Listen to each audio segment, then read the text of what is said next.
You crashed my system. You're fired. The CTO's voice echoed across the 9th floor. Get out before I call someone to catch a rat like you. 40 engineers froze at their desks. Aaliyah Sterling stood at her desk. 3 screens still glowed red behind her. The wall clock read 7 a.m. My name is Aaliyah. An attack is underway. 90 seconds. She slowly turned from the screens. Her jaw stiffened. Did I ask? Trevor Anderson slammed his hand on her desk. You messed up the system. Sat here stroking your rat whiskers, and now you talk back? You'll regret firing me. He sneered. At noon, 3 FBI cars would block the property, and an agent would tell him who really saved his $200 million deal. To understand the woman he fired, you first need to know who Aaliyah Sterling was. 3 years before that morning, Aaliyah Sterling stood at her husband's funeral in a small church in Norfolk, Virginia. Lieutenant James Sterling, United States Navy cyber warfare, killed during a classified operation overseas. She held their 5-year-old daughter Maya against her hip and did not cry. She had promised James she would not cry in front of the child. After the folded flag was placed in her hands, an old Navy chief leaned close and whispered something James had once said to him during a long night of incident response training. "Patience is a weapon, ma'am. Your husband told me that more than once." Aaliyah had nodded. She already knew. James had said the same thing to her, in their kitchen, 10 years earlier, the first night he taught her how to read a packet capture. 6 months later, she took a job at Helix Defense Technologies in McLean, Virginia. $200 million revenue. 3 classified Pentagon contracts. A glass tower 6 blocks from the CIA. She brought 2 master's degrees from MIT and Carnegie Mellon. She brought 6 years of joint experience with her late husband. She brought a quiet discipline that nobody in the building knew how to read. What they read instead was her skin. The CTO of Helix Defense was a 52-year-old man named Trevor Anderson. Bespoke loafers, 3 children in private school, a glass case of golf trophies behind his desk, a second mortgage on a Lake Tahoe property he could not quite afford. From the first interview, he had decided who Aaliyah Sterling was, and nothing in the next 6 years would change his mind. He passed her over for promotion 4 times. The first promotion went to a young white engineer named Tyler Davis, whom Aaliyah had personally trained for 3 months. Trevor's reason, delivered in front of Tyler himself, was that Tyler had more executive presence. The second went to a man named Brandon Caldwell, who had a habit of repeating Aaliyah's ideas 10 minutes after she said them in meetings. The third was given without an internal announcement. By the fourth, Trevor told her in a performance review that she had reached the ceiling of her capability and asked if she truly belonged in a defense company. In October of 2023, she wore a black dress to work because she had come straight from her uncle's funeral that weekend and had not had time to change. Trevor called her into his office and closed the door. He told her the company required a more professional dress code from her. Pants, blazers, no dresses. He did not give the same instruction to Sarah from networking, Jennifer from compliance, or Megan, his own assistant, all of whom wore dresses every day. For 2 years afterward, Aaliyah stood in her closet each morning and passed every dress on the rail. She ate lunch alone in the company cafeteria. The strategy sync, held every Wednesday at 9 in the morning, never included her, though her credentials exceeded 3/4 of the senior engineers in the room. When she finally emailed Trevor to ask why, his reply read, "It is an invite-only meeting. When I think you are ready, I will add you in." 4 years passed. She was never ready. At the company Christmas party at the Ritz-Carlton in Tyson's Corner the year before, Trevor raised his glass in front of the entire firm and said loud enough for the room to hear, "And Aaliyah, thank you for always reminding us about diversity. HR is so proud." She did not laugh. She went to the bathroom. She told her reflection not to cry. She did not cry. She kept a framed photograph of James on her desk, in his Navy uniform, standing beside a server room in Norfolk. When she was asked about him, she gave one sentence. When Trevor asked her about him, in a one-on-one meeting in 2023, he framed her dead husband as an emotional connection that explained her interest in defense work. She stood up and walked out. Trevor reported her to Human Resources for unprofessional behavior. She kept her head down. She did her job. She raised Maya alone. She watched, week after week, as Brandon Caldwell took credit in front of executives for systems Aaliyah had quietly designed at midnight while her daughter slept. She did not know that the night of November the 11th would change everything. At 10:30 on the night of November the 11th, Aaliyah Sterling was helping her daughter Maya finish a third-grade book report on whales. She was wearing a navy blue dress with thin straps. Her cousin Vanessa had gotten married that afternoon at a small chapel in Falls Church, and Aaliyah had attended in the dress. It was the first family event she had attended since James died. She had felt, for 90 minutes, almost like a woman again. Then her phone vibrated. The Helix internal alert system had flagged anomalous credential probing on the corporate network. Most engineers would have closed the alert and gone to bed. Most engineers would have trusted that the after-hours team would handle it. Aaliyah Sterling opened her laptop, opened the live traffic feed, and within 90 seconds her hands went cold. This was not a probe.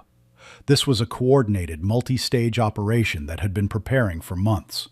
The attackers were quiet, slow, and methodical. They had already mapped the network.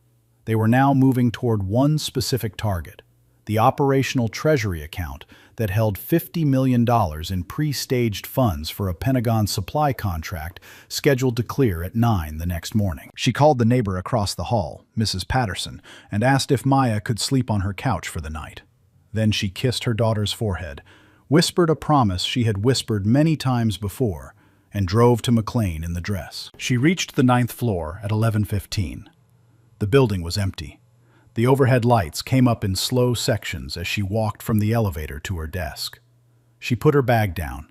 She did not bother to change into the spare blazer she kept in her drawer. There was no time. At 12:45 in the morning, she did what protocol required. She called Trevor Anderson. He picked up on the 5th ring. His wife answered first, irritated. Then his voice came on, thick with sleep and instant anger. "Aaliyah, what time is it?" "Sir, I have an active intrusion on the production network. The threat actor is targeting the Lockheed Treasury staging account. I'm requesting authorization to initiate emergency containment." "Have you ruled out false positive?" "Yes, sir. I've correlated 3 independent telemetry sources." "Aaliyah." His voice cut her off, low and sharp. "I have told you. Do not panic. Do not run to me at midnight every time you see a flag. If this is another false alarm, this will be the last problem you have at this company. Do you understand me?" The line went dead. She set the phone down. She looked at the photograph of James on her desk. She put both hands flat on the keyboard, and she went to work. For the next 6 hours, she worked alone. She isolated the compromised segment. She moved the $50 million treasury account into a temporary wallet she controlled with her own signing key. She built a custom firewall around Segment 7, where the attackers had set up their staging post. She watched every packet they sent. She mirrored every command they typed. She prepared the evidence chain the way her husband had taught her, hash by hash, timestamp by timestamp, with cryptographic seals on every entry. If this case ever went to a federal court, the chain would hold. At 3:20 in the morning, she stopped typing. She stood up. She walked to the window of the 9th floor and looked out at the McLean skyline. Her shoulders were shaking. She was so tired she could barely see straight. She heard James in her head, from a night in their kitchen 10 years before. He had been sitting at the table in a gray navy sweatshirt, and she had been frustrated with a packet capture she could not unravel. He had pushed his coffee cup toward her and said, "When the attacker is already inside, you don't chase them. You let them lead you. You watch what they want. You wait. Patience is a weapon, baby. Patience is a weapon." She whispered the words back to the empty floor. "Patience is a weapon." Then she returned to her desk. At 5:15 in the morning, the attackers made their final move. They reached for the treasury account. Aaliyah triggered her emergency containment routine. The system snapped into a controlled crash, isolating the compromised segment behind a wall of her own design. The Treasury account stayed safe. The attackers were locked in Segment 7, swinging at nothing, unaware that the room they were standing in had no walls. She did not stand up to celebrate. She did not write a triumphant email. She stayed at her desk, eyes red, watching her 3 monitors, waiting to see whether the attackers would give up and disconnect, or whether they would try to pivot to another part of the network. Containment was not enough. She had to watch them die. At 6:58 in the morning, the elevator on the 9th floor opened. Trevor Anderson stepped out. He saw the production dashboard on the wall display glowing red. He saw the early shift engineer, a junior named Diana Brooks, look up at him in confusion. And then he saw Aaliyah Sterling, sitting at her desk in a dress, not typing, not standing, simply staring at 3 screens with cold red eyes. The expression on his face shifted in 3 stages. First, surprise. Then, suspicion. Then, the slow tightening of a man who had been waiting 6 years for a reason. He walked to her desk. He did not say good morning. He did not ask what had happened. He looked her up and down once, his mouth pulling at the corner, and then his voice rose loud enough for the entire 9th floor to hear. "You crashed my system. You're fired." Aaliyah did not turn. "Get out before I call someone to catch a rat like you." The floor went silent. 40 engineers froze at their desks. Keisha Williams stood up halfway, then sat back down, her hands trembling. "My name is Aaliyah," she said, slowly turning from the screens. "An attack is underway. 90 seconds. Did I ask your name?" He slammed his hand on her desk. "You messed up the system, sat here stroking your rat whiskers, and now you talk back?" She stood up. "You'll regret firing me." He sneered. He gestured at the security guards. He told them to walk her out and never to let her back into the lobby. The younger guard, Officer Reynolds, hesitated. The older one moved first. At 7:14, Aaliyah Sterling sat in the parking lot in her Honda Civic, the cardboard box on the passenger seat. The framed photograph of James lay on top, glass cracked at the corner from where it had hit the floor. She did not start the engine. She sat with both hands on the steering wheel and looked at the building. She picked up her phone. She called Mrs. Patterson. She thanked her for keeping Maya overnight. She kept her voice even. She hung up. Then she put her forehead against the steering wheel and cried for 90 seconds. Quiet. Controlled. The kind of crying a single mother does when she knows she has to drive a car in 3 minutes. She wiped her face. She started the engine. She drove away. Upstairs, Trevor Anderson walked into the executive boardroom at 7:45, calm and smiling. The CEO, Gregory Wilson, was already there with 3 board members. Trevor waved off the matter. A junior engineer panicked overnight, tripped the emergency containment, and bricked half of Segment 7. "I've handled it. She's gone. The $40 million Lockheed signing today is on track." Gregory Wilson nodded. He did not ask the engineer's name. He had trusted his CTO for 11 years. At 8:30, Trevor called Brandon Caldwell into his office. "Brandon, clean up Aaliyah's mess. Get Segment 7 back online before the Lockheed signing." Brandon stood a little straighter. "Yes, sir. She probably over-engineered the whole thing. I'll strip it down and bring it up clean." He walked to Aaliyah's desk. He looked at the custom firewall she had built. He looked at the running scripts. He looked at the cryptographic evidence chain still capturing live packets. He did not understand any of it. He did not call anyone. He did not ask a question. He shrugged and typed a single command. "Terminate all custom processes. Restore default configuration." Aaliyah's firewall collapsed. Segment 7 came back online. The attackers, still locked in the staging post, felt the walls fall. They pivoted in 17 seconds. This time they did not reach for the Treasury account, which was no longer where they had last seen it.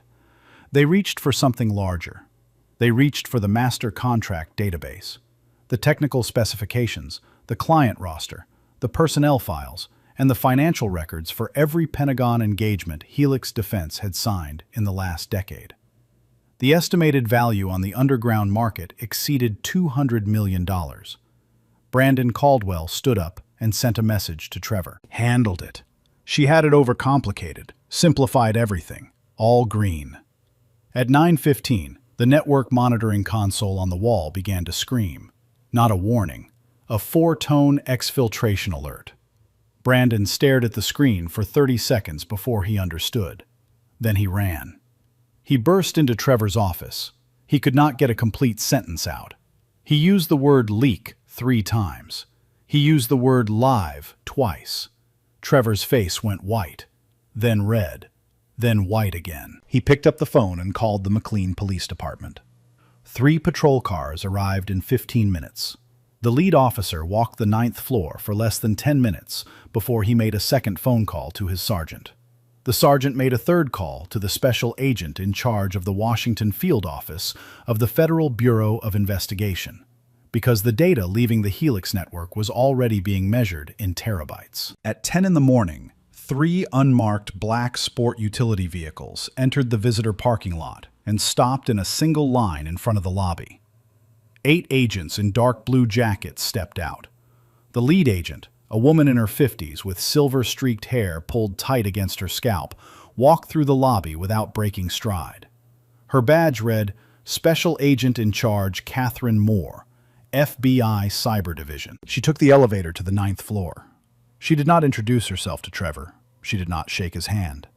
She walked to Aaliyah Sterling's empty desk, set down a hardened laptop, opened the forensic logs, and began to read. Trevor watched her from 20 feet away. His mouth was dry. He had prepared a short speech about the irresponsible junior engineer he had dismissed at sunrise. He cleared his throat. He took half a step forward. Catherine Moore did not look up from the screen. He stopped where he stood. He did not yet know whose night he was about to read. Catherine Moore read for 40 minutes without speaking. She did not take notes. She did not ask for water. She read the way a surgeon reads an X-ray, with the rest of the room suspended around her. What she saw on the screen was not an incident report. It was a piece of forensic craftsmanship. She saw a single human being identify a multi-month, multi-stage intrusion at 11:15 the night before, drive into an empty building, isolate the compromised segment by midnight, redirect a $50 million treasury account into a controlled wallet, build a custom firewall around the attacker's staging post, and hold them inside that staging post for 6 hours, while preparing a cryptographic chain of evidence indistinguishable from one her own analysts would have built in a federal lab. Every action logged, every packet hashed, every timestamp sealed. She turned to the agent beside her, a younger man named Reeves. Reeves, who built this? He scrolled to the authorship metadata. He read the name out loud. Aaliyah Sterling, Senior Cybersecurity Engineer. Catherine Moore did not move. She read for 2 more minutes. Then she said very softly, she prepared a federal chain of custody, by hand, in the middle of an active attack, while in a dress. Reeves looked at her. Find her, Moore said. Now. Trevor Anderson had been standing 20 feet away the entire time. He had been preparing the version of the story he was going to tell. He had been waiting for an opening. Catherine Moore turned to him as if she had felt him breathing. Mr. Anderson. Yes, ma'am, Walk with me. She did not wait. She walked toward the small glass-walled conference room beside the engineering floor, the one Trevor used for his private one-on-ones. He followed her in. She did not invite him to sit. She did not sit either. The woman who built that firewall and prepared that evidence chain. What is her name and her employment status at this company right now? Trevor's tongue felt heavy. Aaliyah Sterling. We terminated her this morning. Insubordination. She crashed the production environment in the middle of the night without authorization, and when I asked her to, Mr. Anderson. He stopped. Catherine Moore took a slow breath. She did not raise her voice. She did not need to. In the last 12 hours, a coordinated threat actor attempted to exfiltrate $50 million from your treasury account. The only reason that money is still in your control is that Aaliyah Sterling drove to this building in the middle of the night, in evening wear, and built a containment perimeter that I would have signed my own name to. She then sat at her desk and watched the intruders for 6 hours so they could not pivot. At 6:58 this morning, you walked off an elevator, looked at a red dashboard, looked at a black woman in a dress, and made a decision. Is that correct? Trevor did not answer. Then, at 8:30, you instructed another engineer, a man with significantly less expertise, to dismantle her containment. He did. The attackers pivoted in 17 seconds. They did not retake the treasury because Aaliyah had already moved it. So they reached for your master contract database instead. $200 million in classified Pentagon intellectual property, which is now leaving this building in real time. Is that correct? His voice barely came out. Yes, ma'am. She stepped half a foot closer. Mr. Anderson, let me be very clear about what I am telling you. The single human being inside this $200 million company who is qualified to slow this bleed and walk my agents through the forensic state of your network is the one you marched out of your lobby at 7 o'clock this morning. The one you called a rat. The one whose name you didn't bother to learn after she had worked here for 6 years. Do you understand me? Agent Moore, do you understand me? Yes, get her on the phone. I'm not sure she'll... Mr. Anderson. Catherine Moore's eyes did not blink. I am not asking. Pick up the phone. Call Aaliyah Sterling. Ask her, politely, to return to this building. If you cannot ask politely, you will hand the phone to me, and I will. Choose. Trevor took out his phone with a hand that was no longer steady. He scrolled to her contact. He had not called her directly in 3 years. He pressed the call button. The phone rang once, twice, 3 times. She picked up on the 4th ring. Aaliyah Sterling speaking. Her voice was calm, almost flat. The voice of a woman who had cried in her car at 7:14 and finished crying by 7:16. Aaliyah, it's Trevor Anderson. A pause.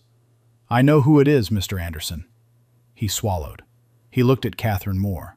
He looked back at the floor. There has been a development. The FBI is here. They have asked me to ask you to come back to the building. They have some questions about your work last night. Another pause, this one longer. Catherine Moore watched his face the way a hawk watches a field. When Aaliyah finally spoke, her voice was the same flat calm. You fired me 3 hours ago, Mr. Anderson, in front of 40 people. You called me a rat. You spit on the dress I am wearing for the first family event I've been to since my husband died. You walked me out of the lobby with 2 security guards. And now you would like me to come back and help you. Trevor opened his mouth. Nothing came out. I am not coming back for you, Mr. Anderson. Tell the FBI agent in the room with you to call me herself. The line went dead. Trevor lowered the phone. He looked at Catherine Moore. He did not say anything. She held out her hand. He gave her the phone. She tapped Aaliyah's number. She walked 3 steps to the corner of the glass room. She turned her back to Trevor. She lifted the phone to her ear. On the 9th floor outside, every engineer at every desk had figured out that something was happening. Keisha Williams was standing now. Diana Brooks was standing too. Even Officer Reynolds, the young guard who had walked Aaliyah out at 7, had stepped halfway out of the lobby and was watching the elevators. Trevor Anderson stood alone in the glass room with a federal agent who had her back to him. And for the first time in his career, he understood that he was not the most powerful person in any room he was going to enter for the rest of the day. At 11:08 in the morning, Aaliyah Sterling was standing in her own kitchen in Alexandria, Virginia. She had changed out of the dress when she got home. She was wearing jeans and an old gray navy sweatshirt that had belonged to James. Maya was in the living room, drawing a humpback whale, humming to herself. Aaliyah had just finished making a peanut butter sandwich for her daughter. She was holding the knife. The phone on the counter rang, a number she did not recognize. She let it ring 3 times. This is Aaliyah Sterling. Ms. Sterling, my name is Catherine Moore. I am the special agent in charge of the FBI Cyber Division. I am not calling to ask you for anything. I am calling to thank you. Aaliyah set the knife down. She did not say anything. Catherine Moore did not fill the silence. In 25 years of federal cybersecurity work, I have never seen a private sector incident response on the level of what you executed last night. You identified a multi-stage intrusion in under 2 minutes. You protected $50 million in operational funds. You held a foreign threat actor inside a containment perimeter for 6 hours. And you prepared a forensic evidence chain to federal standard, in real time, alone in an empty building. Aaliyah's hand was flat on the counter. You saved a $200 million company last night, Miss Sterling. You saved 340 jobs in that building. You saved an active Pentagon supply contract. Moore paused. Her voice softened. And you were fired for it. The word hit Aaliyah in the throat. She had been ready all morning to answer anything. She had been ready when she cried in the car. She had been ready to be calm and polite and to never, ever let anyone see what it had cost her. She was not ready for someone to say out loud what had happened. Agent Moore, Her voice broke. She put the phone down on the counter. She covered her face with one hand. Her shoulders shook. She did not make a sound. She cried the way single mothers learn to cry, silent, folded in on itself. The kind of crying you do with the kitchen tap running so the child in the next room cannot hear. From the living room, Maya's small voice came through. Mom? Are you okay? Aaliyah inhaled. She wiped her face on James's sweatshirt. She picked the phone back up. I'm okay, baby. I'm just on an important call. She put the phone to her ear. Agent Moore, I apologize. I'm here, Miss Sterling. There is nothing to apologize for. I want you to listen to me. You do not owe Helix Defense anything. You do not owe Trevor Anderson the time of day. But I am sitting with a CEO who has just understood, in the last 40 minutes, the size of the mistake that was made on his 9th floor this morning. And 2 Pentagon liaisons will not sign a contract until they hear from you. The only person who can walk us through what happened to that network in the last 14 hours is you. Aaliyah looked through the doorway. Maya was kneeling on the rug. The morning sun came through the window onto her daughter's hair. You do not have to come, Moore said. Say no, and I will hang up, and every credit you are owed will reach you in writing. I am not asking you to forgive anyone. I am asking you to walk into that boardroom one time, in whatever clothes you choose, and let the men in there see who they fired this morning. The choice is yours. Aaliyah was quiet for a long time. She thought about the dress folded on the chair in her bedroom. She thought about James's sweatshirt on her shoulders. She thought about Keisha Williams, 28 years old, sitting at the desk next to hers, who had watched everything. She thought about Maya kneeling on the rug. Agent Moore. Yes. Give me 20 minutes. She hung up. She walked into her bedroom. She took off the sweatshirt. She picked up the navy blue dress from the chair, the one she had cried in, the one she had been called a rat in. She put it on. She did not put on makeup. She did not brush her hair smooth. She let her natural curls fall. She kissed her daughter on top of her head and told Mrs. Patterson she would be back by 2.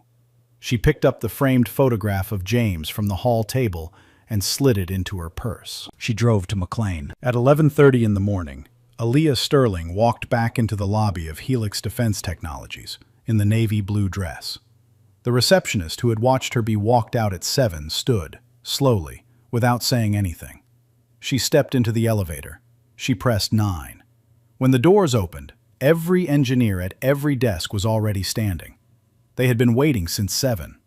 Keisha Williams stood with both hands pressed against her own chest. Tyler Davis, the engineer Trevor had promoted over her 4 years before, could not meet her eyes. Officer Reynolds, at the elevator bank, gave the smallest possible nod, the kind a soldier gives another soldier. Brandon Caldwell was in a small office down the hall with a lawyer. The door was closed. Aaliyah walked the length of the engineering bullpen, the framed photograph of James in her hand. She did not look left. She did not look right. She pushed open the glass door of the executive boardroom. Inside, the room turned. Catherine Moore was at the head of the long table beside 3 other agents. CEO Gregory Wilson was on his feet before the door had fully opened. The two Pentagon liaisons sat to the right. CFO Gordon Hayes was at the far end. 5 board members lined the wall. Trevor Anderson was in a chair against the window, head down, hands flat on his knees. Gregory Wilson stepped forward, his voice already shaking. "Ms. Sterling, I owe you an apology I do not have the words for." Aaliyah raised one hand. "Mr. Wilson, thank you. Please sit down. I am not going to speak to you first." He sat. Aaliyah turned to Trevor. "Mr. Anderson, look at me." He did not move. "Look at me." The silence stretched. Trevor lifted his head. His eyes touched hers and slid away. "No. Look at me. I want you to see the person you have not seen in 6 years." His eyes came back. They did not move again. "Good. Because I am going to tell you exactly what you did. And I am going to use dates." She set the framed photograph of James face down on the table and rested her hand on the back of it. March of 2022. The architecture meeting for the Lockheed proposal. I presented a zero-trust framework. You looked out the window the entire time. When I finished, you said, "Thank you, Aaliyah. Brandon, what do you think?" 10 minutes later, Brandon repeated my proposal using the same examples, the same numbers. You stood up and said, "Brandon, that is exactly the kind of strategic thinking I am looking for." I sat in that chair and counted ceiling tiles, 23 of them before the meeting ended. That was every Tuesday and every Thursday for 4 years. A board member quietly looked away. In 2020, I applied for senior engineer. You gave it to Tyler Davis. I had personally trained Tyler to read a packet capture. You said, "Tyler has executive presence. You will learn that with time." Tyler came to my desk later and said, "I am sorry, Aaliyah. I did not ask for this." A 26-year-old apologizing for something you had done. Tyler Davis, on the other side of the glass wall, looked up for the first time. In 2021, team lead, Brandon. In 2022, principal engineer. You did not announce the position. 8 months ago, you told me I had reached the ceiling of my capability. You asked if I truly belonged at a defense company. She turned the photograph of James right side up. I have 2 master's degrees from MIT and Carnegie Mellon. I have prevented 17 security incidents that you never knew about. My ceiling was not my capability. My ceiling was the glass over your head. Gordon Hayes pressed his fingers into his temples. October of 2023. I came to work in a black dress the Monday after my uncle's funeral. You called me into your office. You told me the company required a more professional dress code. No dresses.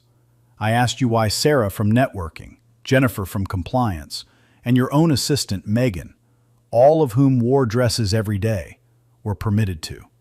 You did not answer. You said, "I just want the clients to see seriousness when they walk onto this floor." The problem was not the dress. The problem was who was wearing it. She looked down at the dress she was wearing now. For 2 years afterward, I stood in my closet every morning and passed every dress on the rail. Last night was the first time I wore one to this office. I did not have time to change. I was busy saving your company. Catherine Moore's jaw set, the smallest possible movement. December of last year. The Christmas party at the Ritz-Carlton. You raised a glass in front of the entire firm and said, "And Aaliyah, thank you for always reminding us about diversity. HR is so proud." I went to the women's restroom. I looked in the mirror. I told myself, "Aaliyah, do not cry here. Do not give them that." When I came back, you walked up and said, "See? I knew you had a sense of humor." A board member had begun to cry silently. Every Wednesday at 9, you held a strategy sync. My credentials exceeded 3/4 of the men in that room. In 4 years, I was never invited. When I emailed you to ask why, you wrote back, "It is invite only. When I think you are ready, I will add you."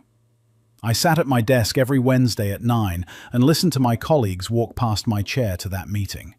They did not look at me. They knew.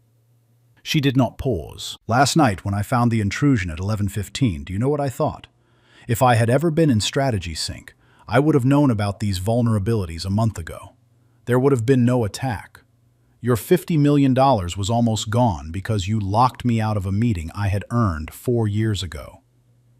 Her voice dropped into the lower register. April of 2024.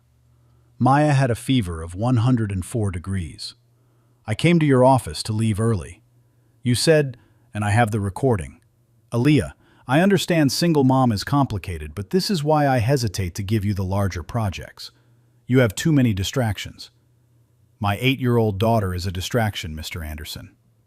Brandon Caldwell has 2 children. He left early for them 6 times that year. You never said a word to him. She lifted the photograph of James from the table and turned his face toward Trevor. And finally, the one I have not told anyone for 6 years. In 2023, in our one-on-one, you said to me, "I heard your husband was a serviceman, killed overseas, right? Is that why you wanted to work in defense? Some kind of emotional connection?" The room stopped breathing. Mr. Anderson, my husband is not an emotional connection. He is the father of my daughter. He is the man who taught me everything I know about incident response at our kitchen table 10 years ago. Last night at 3:20 in the morning, when I was so tired I could not see the screen, I stood at the window of your 9th floor and I heard him. "Patience is a weapon, baby. Patience is a weapon." That is how I saved your company last night. With what my husband, the man you called an emotional connection, gave me. She set the photograph back down, face up. She turned slowly to face the glass wall. Keisha Williams was on the other side, both hands flat against the glass, tears running down her face. "Keisha, if you can hear me, you do not have to apologize for asking the question. You do not have to wait 6 years. You do not have to wait at all." Aaliyah turned back to Trevor. "I do not need your apology, Mr. Anderson. What I want is this. For the rest of your life, every time you meet a black woman in a professional setting, I want you to remember last night. The one person in this building good enough to save your company was the one you spent 6 years humiliating. Every dress code you enforced, every voice you elevated, none of it mattered at 2 in the morning, when the only person with the skill to save your company was the one you were too small to see. That is the weight you will carry. It is yours." She sat down. She picked up a pen. She wrote one line on the legal pad and pushed it across the table to Catherine Moore. "Forensic logs. Segment 7. 23:47 last night." The Pentagon colonel stood up first. He did not applaud. He simply stood. Then Gordon Hayes. Then Gregory Wilson. Then Catherine Moore, who in 25 years of federal service had never stood for a private citizen at the end of an investigation. Then every board member, one at a time. Then, through the glass wall, every engineer on the 9th floor. Trevor Anderson sat in his chair against the window, his hands flat on his knees, his head down. He did not stand. He could not. Hold on. I have to stop right here. I'm sitting with this story, and I am furious. 6 whole years, she bit her tongue. 6 full years. And the morning she saves his whole company, he spits on her, calls her a rat, in her own dress? Where is justice? At 11:58 in the morning, the senior Pentagon liaison stepped out of the boardroom and made a phone call to the Department of Defense Acquisitions Office. He spoke for 90 seconds. When he returned to the room, he addressed Catherine Moore first, and then he addressed Gregory Wilson. The $40 million Lockheed contract will be signed at noon, as scheduled. Given the documented quality of the incident response, the Department of Defense will also be opening a competitive review for next year's $200 million expansion package. There is one condition. The leadership of your Chief Technology Office will be reviewed and replaced by close of business today. Gregory Wilson nodded once. He did not look at Trevor. At 12 o'clock exactly, Gregory Wilson walked out of the boardroom and onto the 9th floor. He did not bring notes. He did not bring a microphone. He stood in front of the engineering bullpen with his hands clasped in front of him and his voice barely steady. This morning, I allowed my CTO to fire the most capable engineer in this building. I did not intervene. That is my failure. It is not Mr. Anderson's alone. Mr. Anderson is being removed from his position effective immediately. Aaliyah Sterling has saved this company. I do not know if she will ever return to it. But I will spend the remainder of my tenure trying to deserve the trust she will not give me back. Nobody clapped. Nobody needed to. Keisha Williams sat down at her desk and put her head in her hands. Inside the boardroom, Catherine Moore walked Aaliyah through the next steps for the federal investigation. Aaliyah answered every technical question with the same flat clarity she had used on the phone that morning. She did not look at Trevor again. She did not need to. When the questions were done, Aaliyah stood up. She picked up the framed photograph of James. She slid it back into her purse. Gregory Wilson stepped forward. Ms. Sterling, whatever role you want at Helix, whatever salary you name. Aaliyah looked at him. Mr. Wilson, I have a daughter to pick up from school. She walked out of the boardroom. She walked the length of the 9th floor in the navy blue dress. She rode the elevator down. She drove home. By close of business that same Tuesday, Trevor Anderson had cleaned out his corner office at Helix Defense Technologies. He left through the lobby alone, without a security escort, carrying a single small box. Nobody walked him out.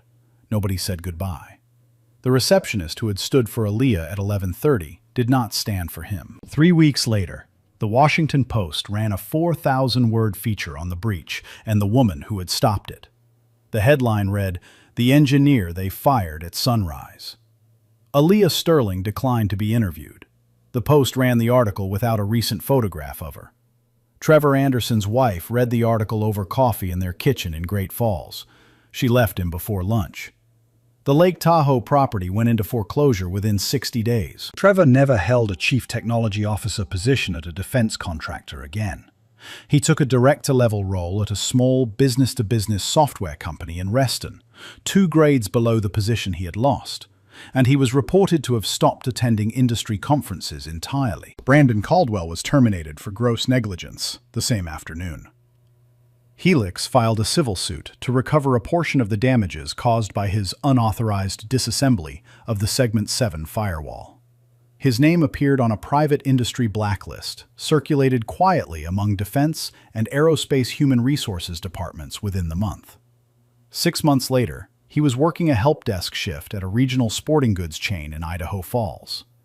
He was 34 years old. Keisha Williams was personally promoted by Gregory Wilson to senior engineer the following Monday morning, with a written apology that referenced, by name, the demotion she had received from Trevor Anderson the previous year. 4 months after that, she was named Acting Chief Technology Officer of Helix Defense.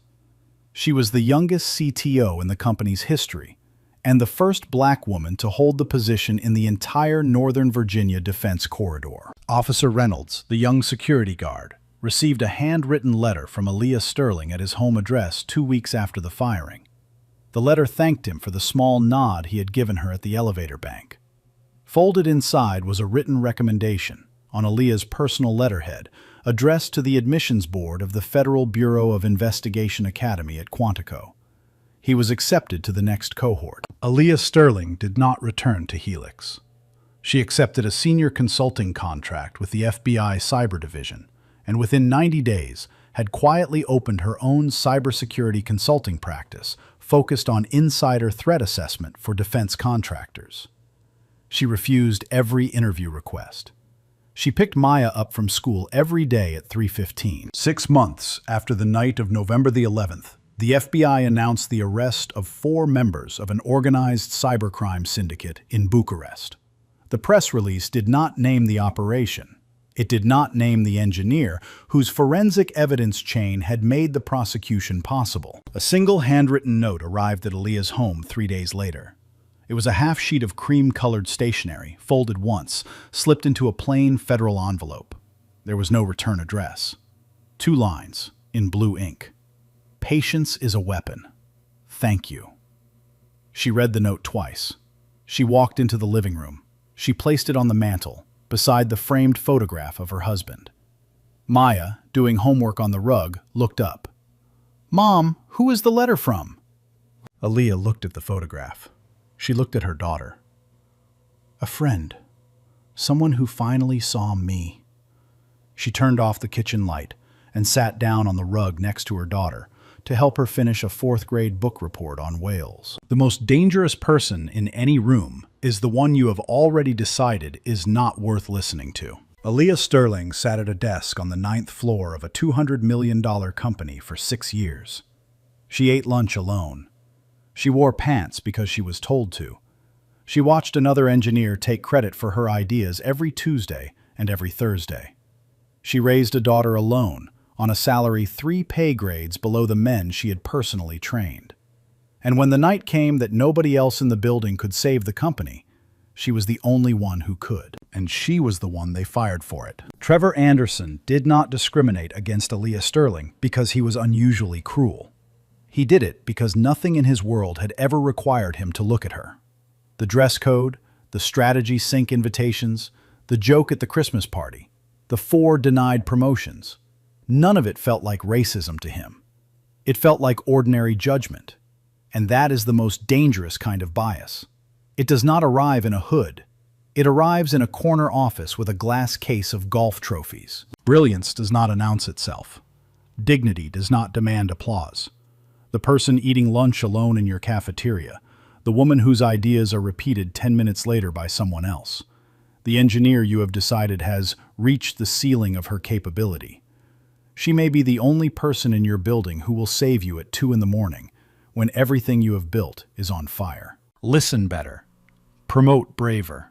Apologize sooner. And if you ever spit on a black woman in a dress while she is saving your company, understand that the universe keeps an evidence chain too. I told this story because women like Aaliyah stay invisible until the moment we need them. Too much black brilliance is dismissed for skin color alone. Talent survives prejudice, but only when we choose to see it. Be the one who sees.